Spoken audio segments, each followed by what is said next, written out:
Welcome to the Autism Infocast. I'm Peter Clark, founder and chairman of the Autism Info Center. Our podcasts delve into every part of autism and neurodiversity, and we want to help you spread understanding, respect, and kindness for those whose lives are affected. Whether you're autistic yourself, or whether you know or care for someone who's autistic, or maybe you just come into contact with autistic people in everyday life. Either way, please feel free to check out our hundreds of articles, videos, books, and training courses at autisminfocenter.org.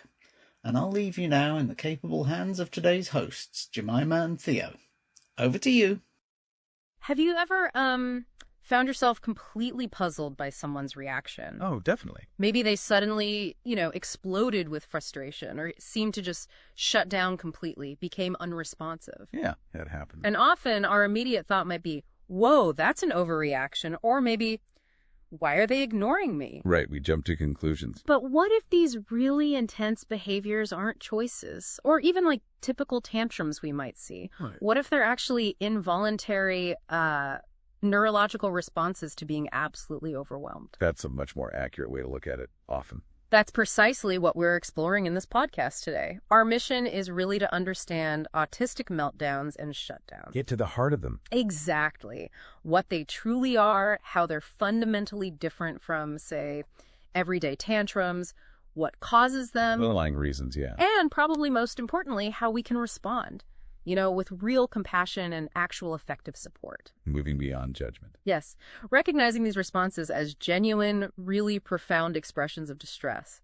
And it's so crucial to understand that for many people, especially those on the autism spectrum, the world can just be, well, an incredibly intense place. Intense? How so? Imagine a constant flood of sensory information, emotional demands, social complexities. It's a lot. Right. And when all that input reaches a kind of critical tipping point and the brain's ability to cope is just exceeded. It just can't handle anymore. Exactly. That's when these intense, often misunderstood reactions happen. They're almost inevitable at that point. Okay, so let's start unpacking that. Let's talk about autistic meltdowns first. We hear the term, but what exactly is going on inside when an autistic person has one? How is it really involuntary? Okay, think of it like a complete neurological circuit breaker. It's not just your computer crashing because you open too many apps. Imagine its whole operating system is built to process every single input coming in all at once without much of a filter. Wow, okay, no filter. Right. So when that constant, unfiltered stream of data hits a critical limit, the system doesn't just get slow. It has to release pressure or shut down completely. It's self-protection. So the meltdown is that release of pressure. Precisely. An intense, uncontrollable neurological response. It is absolutely not a conscious choice, the person experiencing it. They're genuinely not in control of their actions at that moment. It's pure internal distress and chaos manifesting externally. So it's not just like a bad day stress reaction anyone might have. It's fundamentally different because of how the brain is processing everything. Exactly. That analogy of a system designed without a robust filter really gets to the heart of it. The overwhelm is qualitatively different. Okay, if it's involuntary like that, what does it actually look like from the outside? How might you or I recognize a meltdown happening? Well, because it's an externalized response, it can be very visible. You might see really intense crying, screaming, maybe shouting. Okay. There could also be physical actions, sometimes kicking, hitting things, or throwing objects. Right. And you might notice there are repetitive movements often called stimming, things like hand flapping or rocking, which are usually self-regulating behaviors. Stimming. Yeah. Those might become much more intense, faster, more rapid, almost frantic sometimes. Like it's amplifying? Exactly. Yeah. And a really key thing, often there's a temporary loss of verbal communication skills. They just can't find or form words or respond verbally. Okay, so that's the outward explosion, the meltdown. But you mentioned something else, a flip side. An equally profound response, but maybe less visible? That's right. What happens when the system reacts by turning inward? What are autistic shutdowns? Yeah, shutdowns are kind of the mirror image, in a way, an internalized reaction.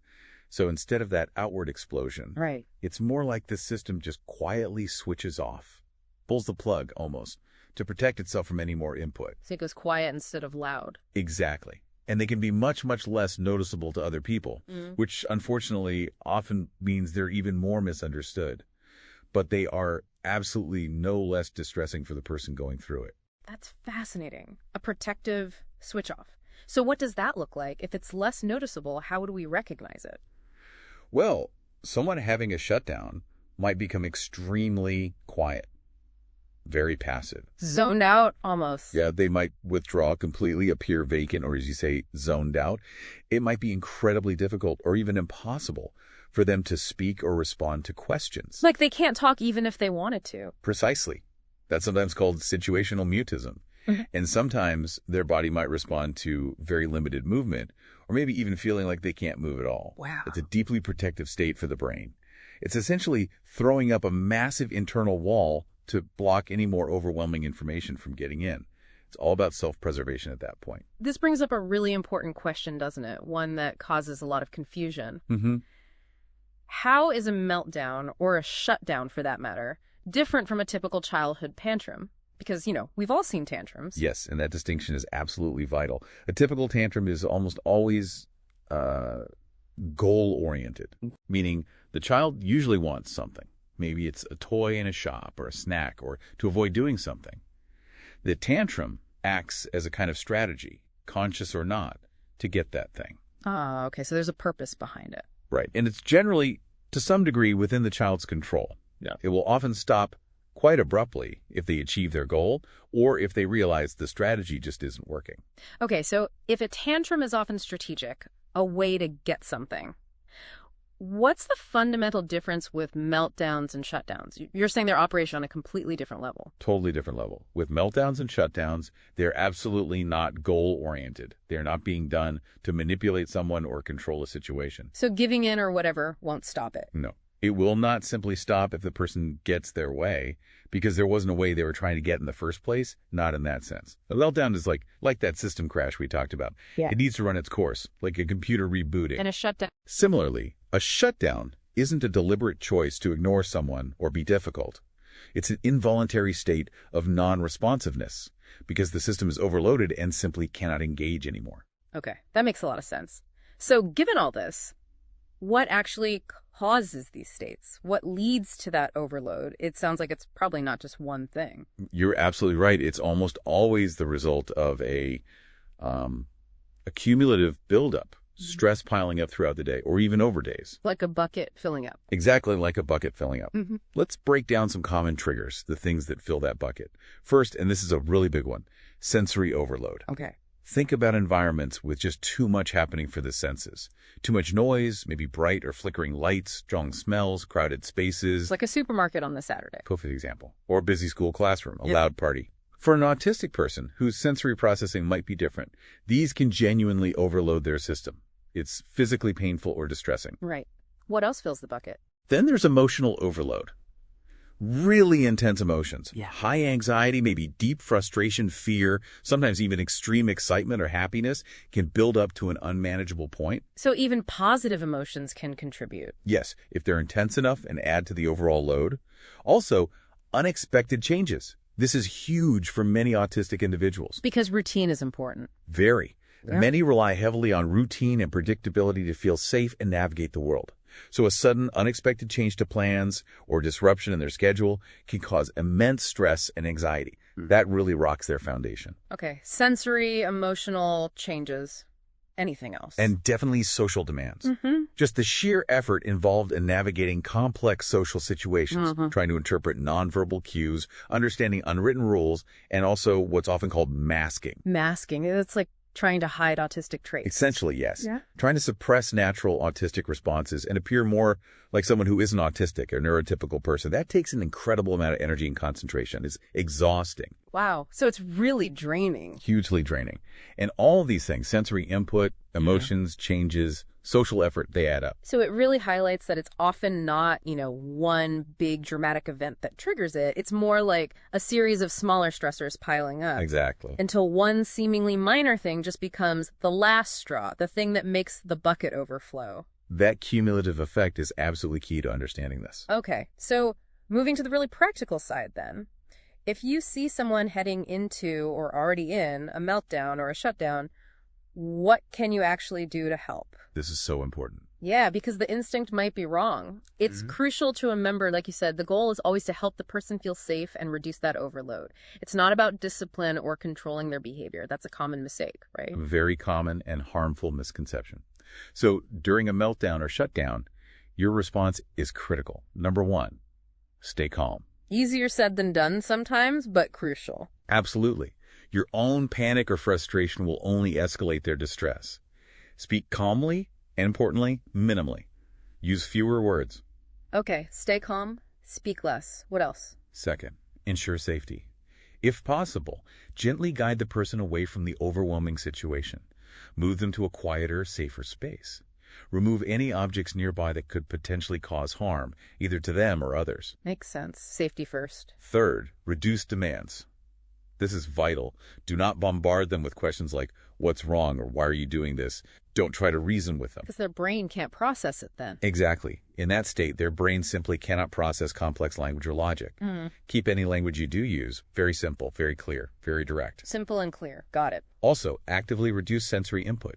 If you can, find or create a space with low lighting, minimal noise. Turn off music, dim the lights, ask other people to give them space. Try to lower the overall stimulation. Precisely. And maybe the most important point of all, do not judge or punish. Remember, this is not a choice. It's not bad behavior. Punishment will only increase their distress, add to the trauma of the experience, and damage trust. That feels like the absolute core of it. It's not their fault. Not at all. Okay, so that's during the event. What about afterwards, during the recovery phase? Because I imagine they're exhausted after something like that. Completely drained. Okay. Physically and emotionally. Yeah. And often they might feel ashamed or confused about what happened.